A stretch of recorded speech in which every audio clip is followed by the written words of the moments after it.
आदाब, जय भारत, जय बोल मसीह। दोस्तों, अभी दोराला में जो एक बहुत बड़ा हादसा हुआ है, बहुत दुखदाई घटना है, उसमें जो मज़दूरों का जो हनन हुआ है, उनके साथ जो काम हुआ है, बहुत दुखदाई है। मैं उस शोक में उन सब परिवारों को साथ में हूँ और उनके परिवार वालों के लिए रब से, खुदा से, भगवान से, वाहिगुरु से, जो भी इस कायनात का मालिक है, उससे प्रार्थना करता हूँ, दुआ करता हूँ कि उसके घर वालों को होश हवास में रह कर के उनको जो है हिम्मत दे और उनको शब्र ज़मीन अता फरमाए। और जो मर गए, उसमें दब गए, कुचल गए लोग, तो उनके भी दुख में मैं साथ हूँ कि इन्ना लिल्लाहि व इन्ना इलैहि राजिऊन। RIP रिप कहते हैं हम लोग, तो उसको हम लोग बहुत शोक में हैं कि ये दुखदाई घटना हुई। लेकिन मैं ये भी चाहता हूँ कि जो पूर्व विधायक जो रहे हैं दोराला में, और उन्होंने जो अभी कोल्ड स्टोर उनका शीत गृह जो धराशायी हुआ है, तो ऐसा लगता है कि वो मानकों के आधार पर नहीं बनाया गया। और इस गवर्नमेंट ने, इस संस्था ने एक लूटमारी मचाई हुई है कि वो 1 करोड़ रुपया यदि दिया है तो वो पूरा का पूरा नहीं लगा उसमें, तो वो मानकों का अधिकार उसमें कहीं ना कहीं हनन किया गया है, चोरी की गई है। उसकी भी कड़ी से कड़ी जांच होनी चाहिए। मैं ये चाहता हूँ कि उनको पूरी तरीके से जांच हो कर के जिसने बिल्डिंग बनाई है या बनवाई है, या गवर्नमेंट में जो अधिकारी जिन्होंने उसे पास किया, कि उनकी भी कार्रवाई होनी चाहिए कड़ी से कड़ी।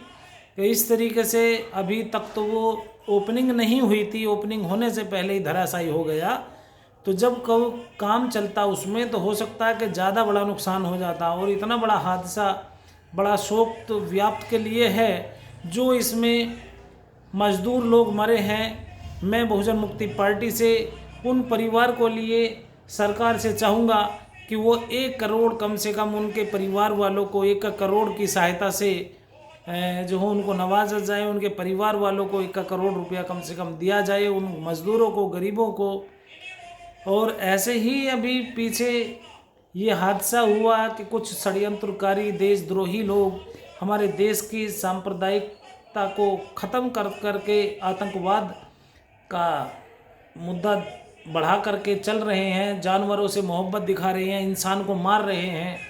उनके लिए कड़ी से कड़ी सज़ा होनी चाहिए। अभी नासिर और एक जुनैद को गौकसी के नाम पर मारा गया कि वो तस्कर थे। अरे तस्कर थे या कुछ भी थे, क्या तुम्हें मारने का हक अधिकार है? उनको जिंदा जला रहे हो। क्या कानून व्यवस्था बिल्कुल धराशायी हो गई है इस सरकार में? क्या इस सरकार का उनके ऊपर कोई हस्तक्षेप है या उनके ऊपर कुछ साथ दे रही हैं क्या? जो गुंडा तत्व के हैं उनका आज स्वागत किया जा रहा है। आज कानून व्यवस्था बिल्कुल चौपट होती जा रही है।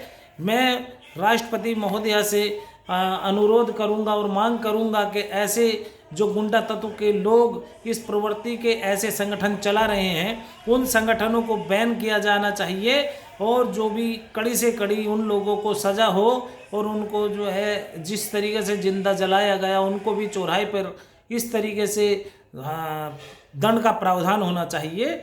और उन लोगों को जो पुलिस व्यवस्था में होते हुए भी इस कानून की धज्जियां उड़ा रहे हैं, उन अफसरों पर, उन कर्मचारियों पर भी जो है कड़ी से कड़ी एक कार्रवाई होनी चाहिए। उन लोगों को भी पता होना चाहिए कि हमारी जो कानून व्यवस्था को, हमारी संविधान को जो धराशायी करने पर लगे हुए हैं, तो उन लोगों को भी कड़ी सज़ा होनी चाहिए। और ऐसे संगठन जो हिंदूवादी या हिंदुस्तान या हिंदुओं का स्थान या फिर अपना एक खालिस्तान या फिर अपना ईसाई स्थान या कोई भी इस तरीके से भारत देश की गरिमा को धराशायी करना चाहते हैं, या उनकी जो मांग है उनके ऊपर कड़ी से कड़ी कार्रवाई हो।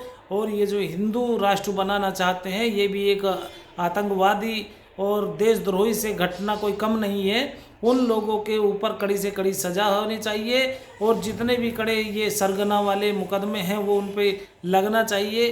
क्योंकि हमारे देश के संविधान को, हमारे देश की संप्रभुता को को ख़त्म और अखंडता को ख़त्म कर देना चाहते हैं। ये हिंदू मुस्लिम का जो भी नारा आलाप रहे हैं, इनके ऊपर कड़ी कड़ी कार्रवाई होनी चाहिए। जय भारत।